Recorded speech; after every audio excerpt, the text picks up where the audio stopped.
बिस्मिल्लाहिर्रहमानिर्रहीम। अस्सलाम वालेकुम दोस्तों, उम्मीद है आप सब खैरियत से होंगे। दोस्तों, आज हम मूसा से मार्क्स तक का तीसरा चैप्टर पढ़ेंगे। स्पार्टा की फौजी कम्युनिकेशन। लाइग्रिक्स की दूसरी और निहायत जुर्रतमंदाना असला ज़मीन को असर 9 तकसीम थी।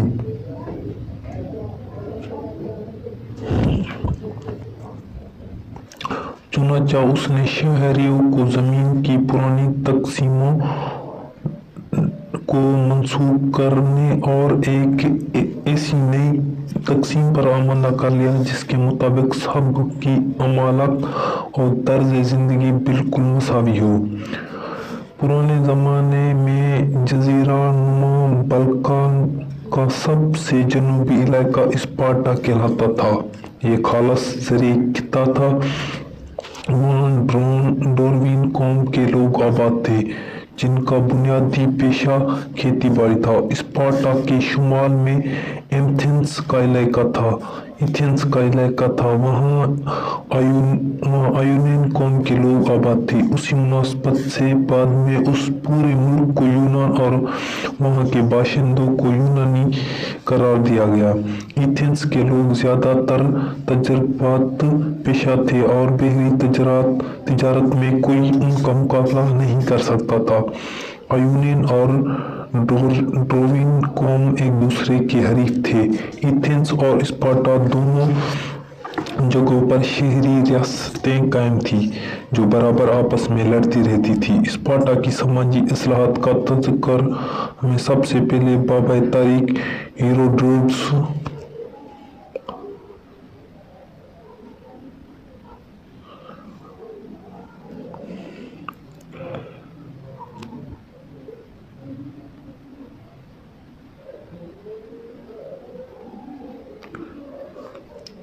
हेरोडोटस की तसनीफ तारीख किताब में मिलता है। वो लिखता है कि अदम कदीम में सबसे खराब हुकूमत अगर यूनान के किसी खित्ते की थी तो वो स्पार्टा था। वो अजनबियों से किसी किस्म का कोई सरोकार न रखते थे, लेकिन अब स्पार्टन की हुकूमत बहुत उम्दा है। उसके बाद उस हैरत अंगेज तब्दीली का सबब बयान करते हुए कहता है कि स्पार्टा एक मुमताज शहर जिसका नाम लाइग्रिक्स था एक बार डेल्फी के मंदिर में गया। वहाँ के महार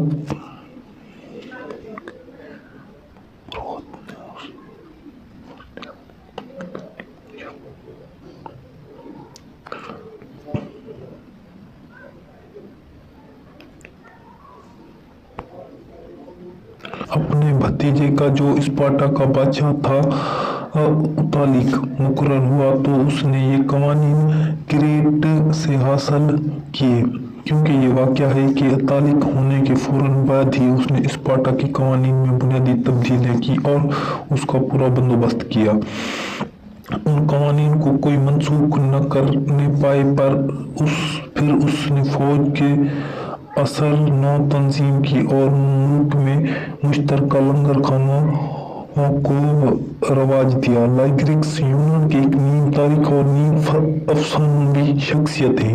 उसकी पैदाश और वफात की तारीखों के बारे में कोई बात यकीन से नहीं की जा सकती। मुर्खीन का कयास है कि लाइग्रिक्स हजरत मीसा से 800-900 साल बश्तर पैदा हुआ था।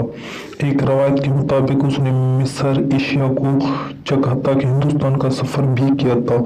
उसका अतालिक होना तवारीख से साबित है। अलबत्ता स्पार्टा में जो मखसूस समाजी निज़ाम कायम हुआ उसका तमाम तर सेरा लाइग्रिक्स के सर जाना चाहिए या नहीं, उसके बारे में इख्तलाफ की जरी गुंजाइश है। हमें ड्यूरेंट के उस राय में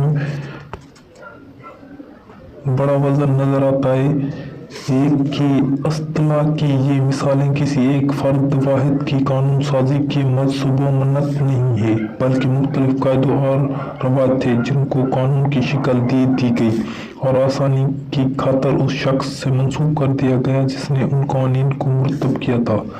ड्यूरेंट का क्या ख्याल है कि स्पार्टा के आइन व कानून का कोई एक शख्स मुसन्निफ नहीं था, बल्कि मुख्तलिफ अफराद ने मुख्तलिफ औकात में खिदमतें अंजाम दी थी। अलबत्ता इस्लाह की लाइग्रिग्स ने की थी, लिहाजा बाद की असलाहत में भी उसका नाम से मंसूब हो गए।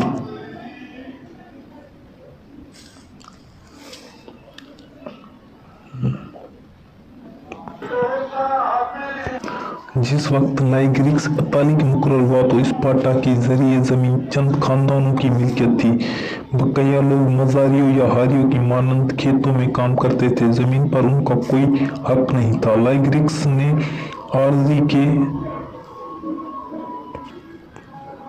के 39,000 मसावी टुकड़े किए और उन टुकड़ों को काश्तकारों में बांट दिया।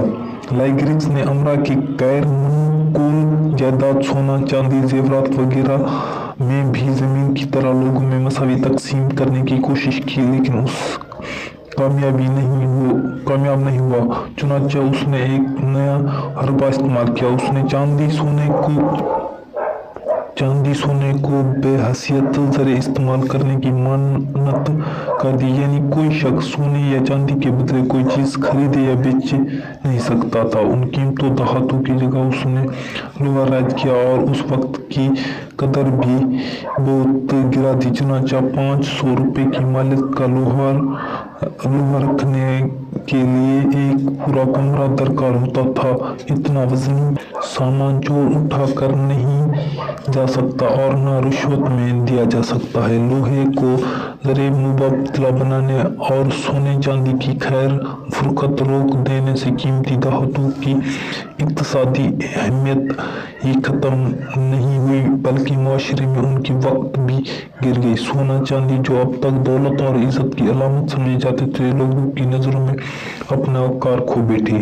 लाइग्रिग्स के आइन के मुताबिक स्पार्टा के शहरियों के लिए लंगर खाने में एक साथ बैठकर यकसा ग़िज़ा खाना लाजमी था। खाने में फ़कत रोटी, पनीर, शराब, अंजीर, सब्जियां और गोश्त मिलता था।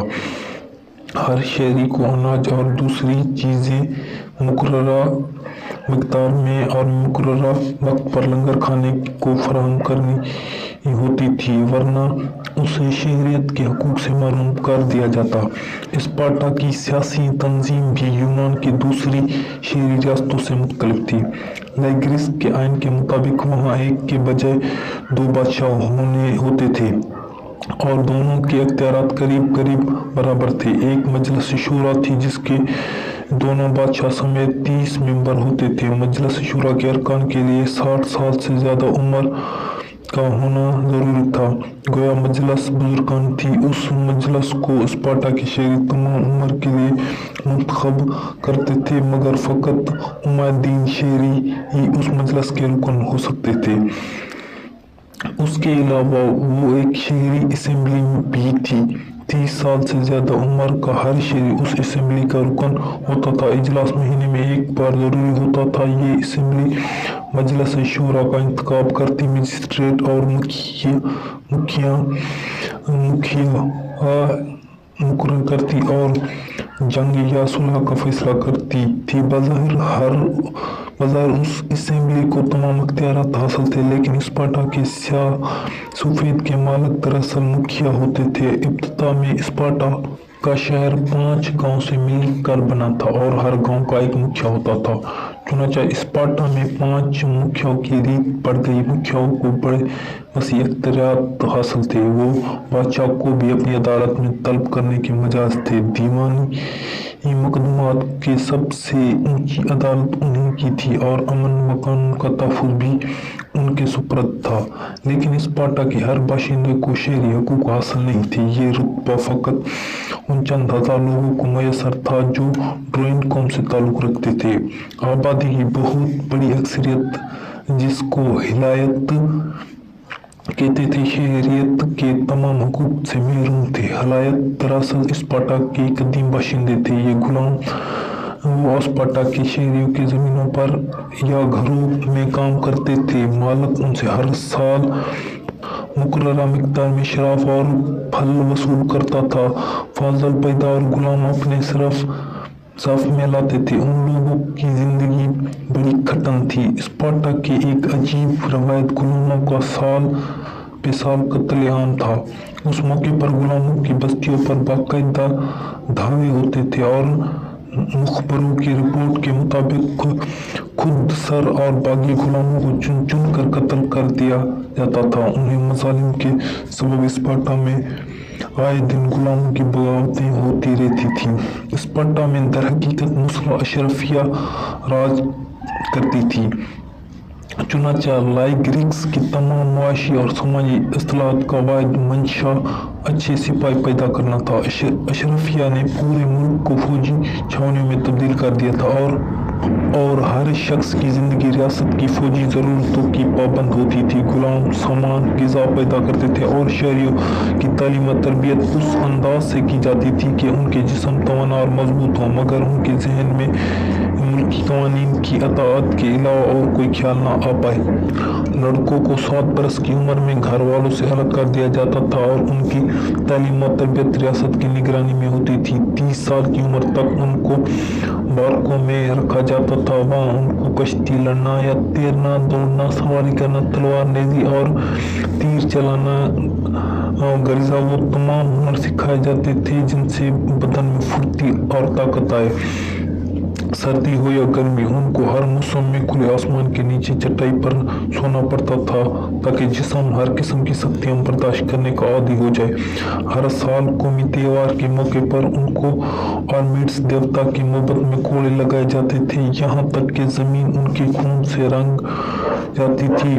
उनको लिखना पढ़ना भी सिखाया जाता था, मगर बस वाजिबी स्पार्टा के हुक्मरानों को वज़ू इल्म व हिकमत से सरोकार था, न डालो शायरी और मौसीकी से। उनको तो फकत तंदुरुस्त और जंगजू सिपाही दरकार थे। स्पार्टा में लड़कियों की जिस्मानी सेहत का भी पूरा ख्याल रखा जाता था। चुनांचे वर्जिश, खेल कूद, कश्ती लड़ना और दौड़ना उनके लिए भी लाजमी था। त्योहार के मौके पर वो मुकाबले के खेलों में लड़कों की हरीफ बनकर शरीक होती थी। यही वजह है कि वो एथेंस की औरतों की तरह नाजुक और गोशा नशी नहीं थी।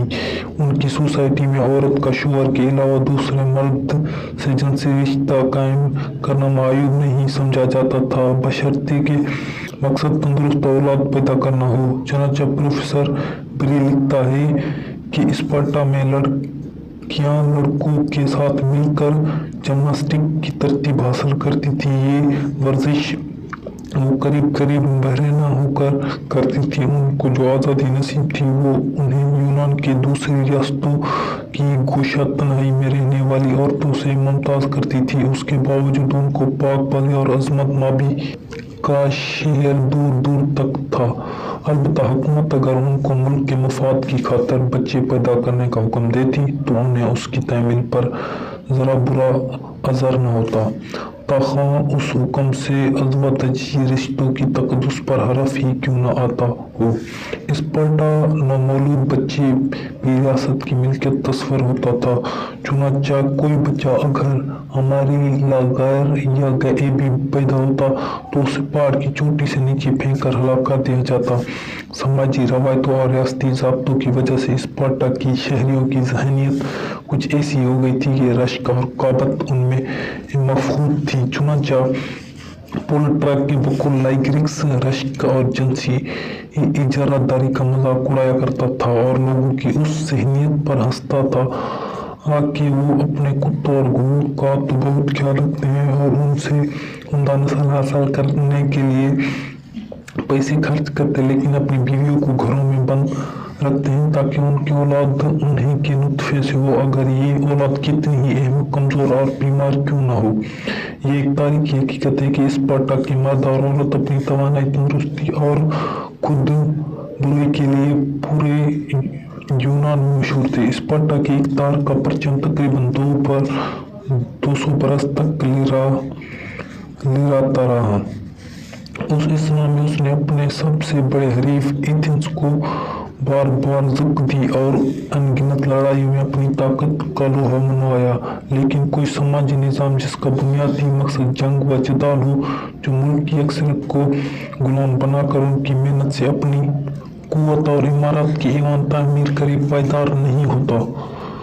फिर ये भी हुआ कि जंगी फतूहात जो माल गनीमत हाथ आया उसके बायस कुछ शहरियों में तबकाती इम्तियाज को फरोग हुआ। ज़मीनें जो लाइग्रिस के आयन के मुताबिक तमाम शहरियों में मसावी तकसीम होनी चाहिए थी स्पार्टा के सरघरानों में समट आई और स्पार्टा का माशरा भी यूनान की दूसरी रियासतों की मानता हो गया।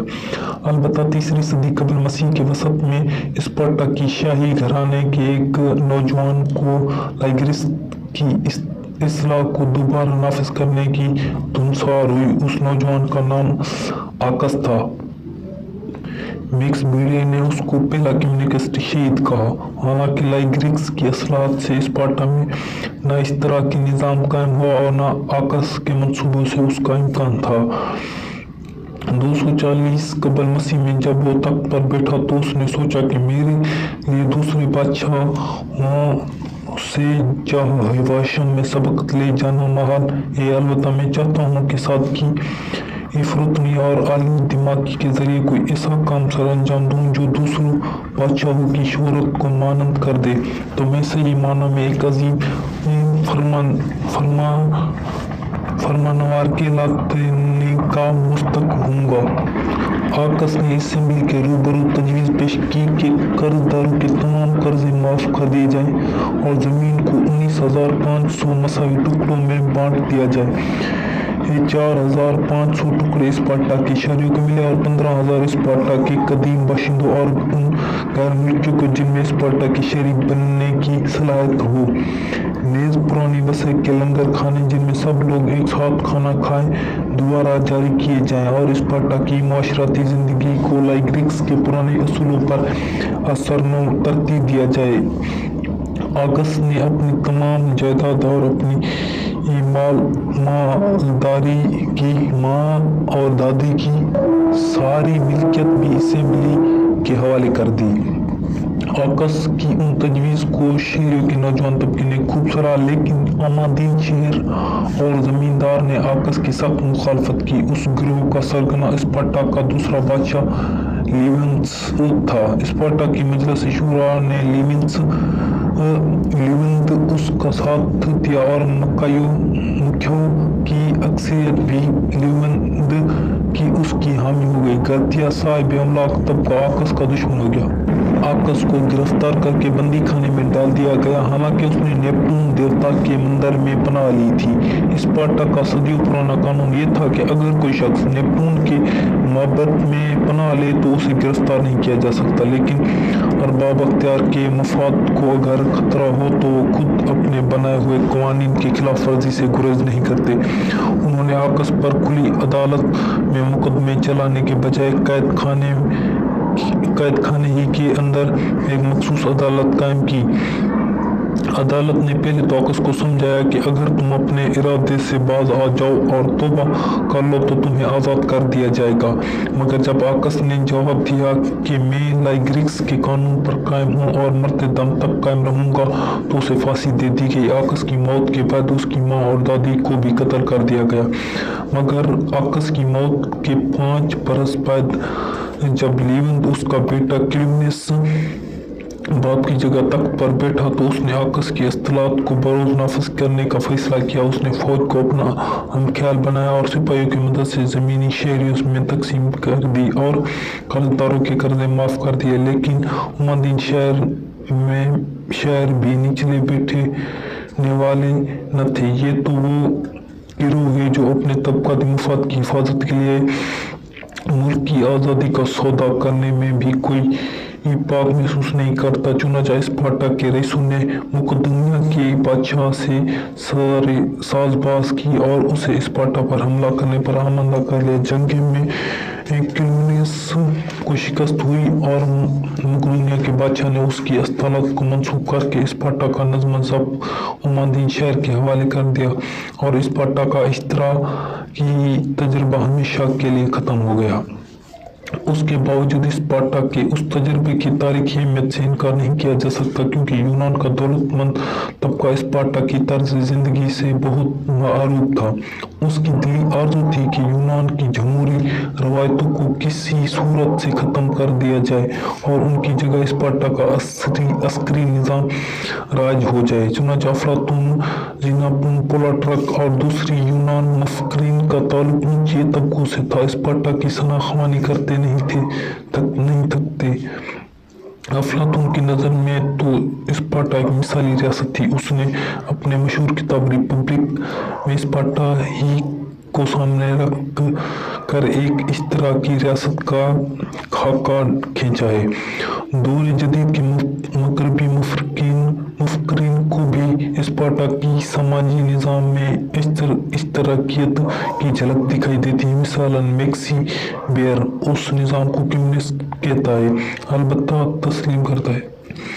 ان کی کمیونزم دولت سے مشترکہ طور پر لطف اندوز ہونے سے عبارت تھی، نہ کہ کمیونزم کے مطابق مشترکہ طور پر پیدا کرنے سے۔ زمین کی مساوی تقسیم، قرضوں کی تنبیہ اور لنگر کا رواج در حقیقت سوشلزم کی خصوصیات نہیں ہے، بلکہ پرانے قبائلی نظام کی خصوصیات ہے۔ یہ خصوصیات ہمیں مغرب اور مشرق کے ہر قبائلی معاشرے میں نظر آتی ہیں۔ چنانچہ دیودرس اسپین کے داکائی قبیلے کا حال بیان کرتے ہوئے لکھتا ہے کہ وہ اپنی زمینوں کے ہر سال نو الاٹمنٹ کرتے تھے، البتہ زمین کی پیداوار سب کی مشترکہ ملکیت ہوتی تھی، جس میں ہر شخص کا حصہ مقرر ہوتا تھا۔ اس قانون کی خلاف ورزی کرنے کی سزا موت تھی۔ اس طرح جرمن قبیلے ہر سال اپنی زمینوں کا آپس میں تبادلہ کر لیتے، البتہ قبیلوں کی مشترکہ زمین پر بدستور سب لوگ کام کرتے تھے۔ پیرو میں بھی سالانہ الاٹمنٹ ہی کا رواج تھا۔ صوبہ سلادہ اور ریاست سواد میں تو پہلی جنگ عظیم تک قبیلہ کی مزروعہ زمین ہر 30 سال کے بعد خاندانوں میں سر تقسیم کر دی جاتی تھی۔ لپارا سلی کے شمالی مغربی جزیروں کا ایک سلسلہ بحر روم میں دور تک پھیلا ہوا تھا۔ ان جزیروں کو لپارا کہتے ہیں۔ 6 صدی قبل مسیح میں ایشیا کوچک کے ساحلی ریاست لڈیا کے باشندوں جب اپنے بادشاہ ہونے کے مظالم سے تنگ آ کر ترک وطن پر مجبور ہوئے تو انہوں نے جنوبی اٹلی اور سسلی میں متعدد بستیاں بسائیں۔ یہ لوگ یونانی تھے۔ ان کے کچھ جہازوں نے ایک برپا میں لنگر ڈالا تو وہاں کے باشندوں نے ان کی بڑی آؤ بھگت کی، پس وہ لوگ انہیں جزیروں میں آباد ہو گئے۔ یہ واقعہ 580 قبل مسیح کا ہے۔ نوردوں نے قدیم باشندوں کے ساتھ مل کر اس طرح کی طرز معاشرت کو رواج دیا۔ البتہ یہ بتانا مشکل ہے کہ قدیم باشندوں کا طرز زندگی شروع ہی سے اشتراک کی تھا یا اشتراکیت کی روایت ایشیا کوچک کے یونانی اپنے ہمراہ لپارا لے گئے۔ وہاں کے قدیم باشندوں کو اس روایت کو اختیار کرنے پر مجبور کیا۔ بہرحال یہ تجربہ بہت کامیاب رہا۔ زمین سب باشندوں کی مشترکہ ملکیت تھی۔ سب لوگ مل جل کر کھیتی باڑی کرتے تھے اور جو کچھ پیدا ہوتا تھا اسے حسب ضرورت آپس میں تقسیم کر لیتے تھے۔ اٹلی کے بحری کشافوں کے خوف سے جو لوگ ساحل کا پردینا پر مأمور ہوتے تھے ان کو کھیتوں میں کام کرنے سے مستنصرف کر دیا جاتا تھا، مگر پیداوار میں ان کو باقاعدہ حصہ ملتا تھا۔ کچھ عرصے کے بعد لپارا کے جزیرے کی زمین کا کاشتکار میں برابر بانٹ دی گئی، مگر دوسرے جزیروں میں زراعت کا مشترکہ طریقہ بدستور رائج رہا۔ لپارا میں زمین ہر 20 برس کے بعد اثر نو مساوی تقسیم کر دی جاتی تھی تاکہ وراثت یا خرید و فروخت کے باعث اگر کسی کے پاس زمین زیادہ یا کم ہو جائے تو یہ نابرابری دور کر دی جائے۔ یہ لوگ اسپارٹا والوں کی طرح کھانا بھی مشترکہ لنگر کھانے میں کھاتے تھے۔ یہی طریقہ کریٹ کے جزیروں میں بھی رائج تھا۔ ایسا معلوم ہوتا ہے کہ پرانے زمانے میں زمین کی مساوی تقسیم کا رواج بہت عام تھا۔ کچھ عرصے کے بعد جب اس مساوات میں فرق آنے لگا تو زمین کو دوبارہ برابر बराबर बांट दिया था। फलस्तीन में ये नया बंदोबस्त हर 50वीं बरस नाफिज होता था। उस साल को फलस्तीन जुबली का साल कहते थे। जुबली के मौके पर न सिर्फ ज़मीन का दोबारा बंटवारा होता था बल्कि पुराने कर्जे भी मंसूख कर दिए जाते थे और जो लोग कर्जों के पास गुलाम बन गए थे उन्हें आज़ाद किया जाता था। थोड़े थोड़े वक़्त के बाद ज़मीन को असर नो मसावी तकसीम से ये ज़ाहिर होता है कि माशरे के अंदर तबके पैदा होने लगे थे और उनमें इम्तियाज़ भी किया जाता था, लेकिन माशरे में अभी तक अपनी पुरानी इस तरह की रवायतों के बंधन तोड़ने में कामयाब नहीं हुआ था। वो पुरखों की उन रवायतों को बहुत मुक़द्दस ख्याल करता था। उसने इस तरह की मिल्कियत के बजाय ज़मीन की ज़्यादा मिल्कियत को असूल को तो अख्तियार कर लिया था, लेकिन उससे जो मुनतफी नतीजे पैदा होते हैं उनको तस्लीम नहीं करना चाहता था। वो बड़े भोलेपन से ये यकीन करता था कि दौलत आफरीनी कवायद ज़रिया ज़मीन है और माशरे में जो तबक़ाती इम्तियाज़ पैदा होते हैं उसकी असल वजह ये है कि कुछ लोग के पास ज़मीन ज़्यादा होती है और कुछ के पास कम। लिहाजा ज़मीन को अगर